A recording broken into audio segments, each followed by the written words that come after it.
never the daughter they bragged about. Growing up, I learned quickly that some families don't love equally. My sister Amanda was the trophy. Blonde, tall, smiled on cue, always winning medals for things I didn't even know were competitions. And me? I was the one behind the camera, literally.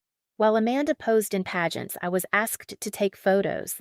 "You're more creative, Hannah," Mom would say as she handed me the lens. But it wasn't about creativity. It was about hiding me.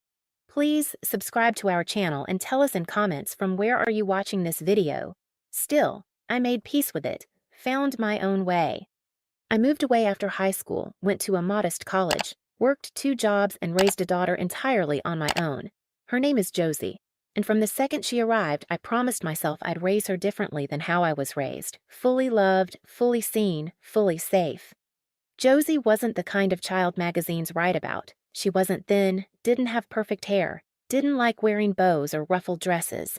But she was brilliant, funny, inquisitive, the kind of girl who built paper cities in the living room and asked questions like, "Do stars ever get lonely?" at bedtime. Her eyes were the same stormy gray as my grandmother's, the one person who once told me I mattered.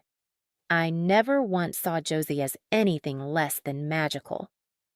When she was 7, we were invited to a rare family reunion photo shoot at my parents' estate, something my mother Diana planned to hang above the fireplace. I was surprised by the invitation, honestly. We hadn't been close in years. The last time I visited with Josie, she spilled juice on a rug, and my father glared at her like she'd burned the house down. But Amanda was coming with her twins, and apparently Mom wanted everyone there for the photo. Everyone had conditions. I should have trusted my gut.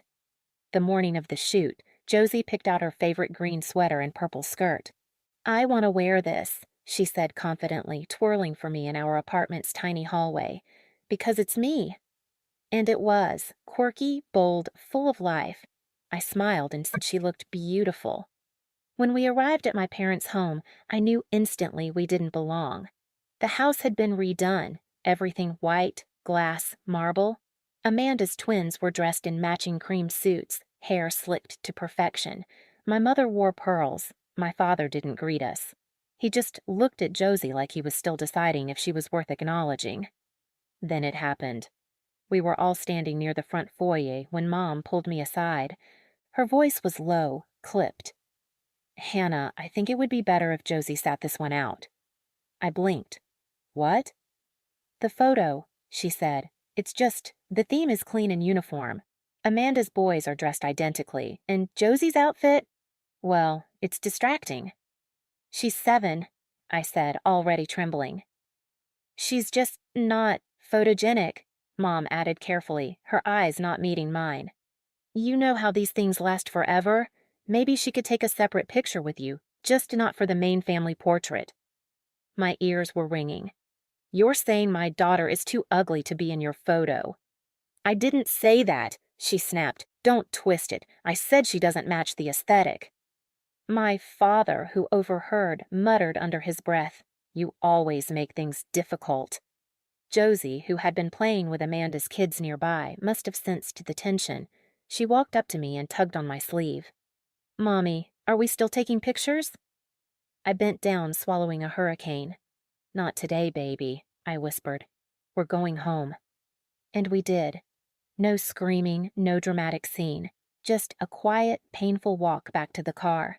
Josie didn't ask why, but the way she slumped in the back seat, clutching her skirt in her fists, told me everything. Her light was dimming, and it was my family's fault. I didn't sleep that night. I watched Josie snore softly in bed, clutching her stuffed turtle, and I cried. Not because of the photo, but because she now carried a weight I spent most of my life trying to shake. That voice that says you don't belong, you're not enough, your joy doesn't match the room. And I realized something cruel. My parents hadn't just mistreated me. They were willing to pass that legacy of cruelty onto my daughter. The next morning I blocked their numbers. No explanation, no second chances, no room for revisionist apologies. They made their choice in front of her. And I made mine. Josie would never again be put in a room where she had to question if she was welcome. I would build a life where her wild colors, her laughter, her mismatched socks were celebrated, not erased. But I had no idea that decision would lead to a chain of events that would not only change our lives forever, but put my parents' cruel words on public display in the most unexpected way. 2 months passed, no word from my parents, no missed calls, no apologies. Amanda sent a vague text once. Sorry about the mix-up at the photo shoot. You know how Mom is. I didn't reply. I didn't need to. Josie seemed to bounce back quickly, on the surface at least. She still wore her wild outfits, still built paper cities, but I noticed she avoided mirrors a little more. She stopped smiling with her teeth in pictures. Once, while we were walking home from school, she asked, Mom, do you think I'm distracting? That was the moment I knew. Their poison had sunk in. So I did something impulsive. That night, I signed Josie up for a local children's art program at the city museum. It wasn't about talent, it was about expression. I wanted her to be surrounded by people who saw beauty in difference, not flaws.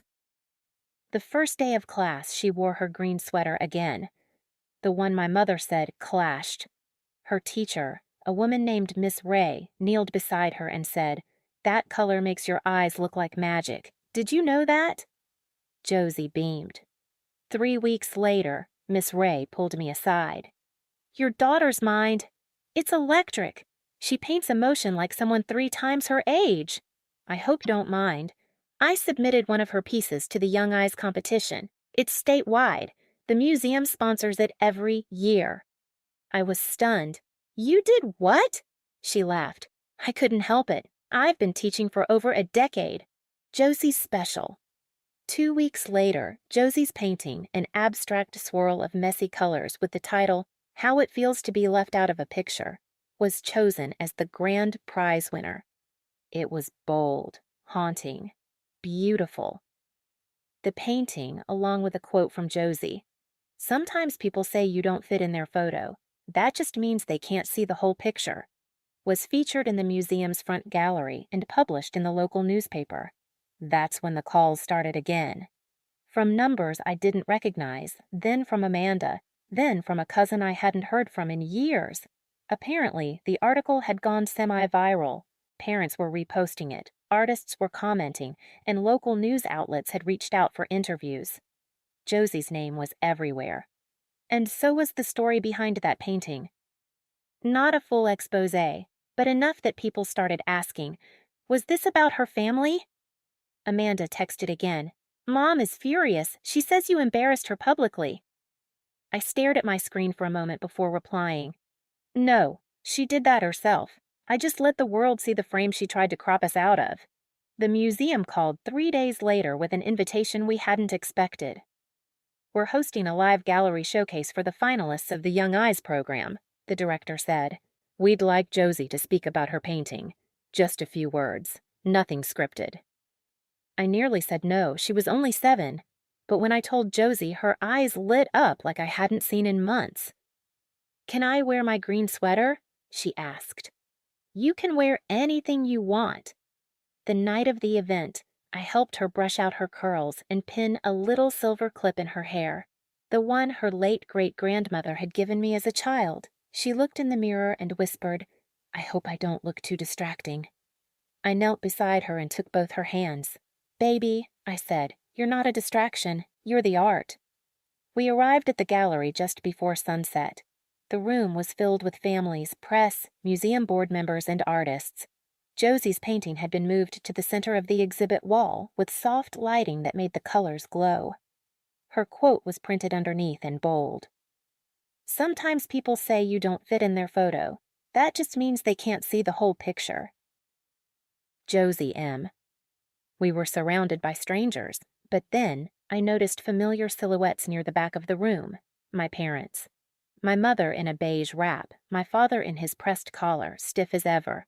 Amanda was with them, eyes darting around, trying not to look guilty. I hadn't told them about the event.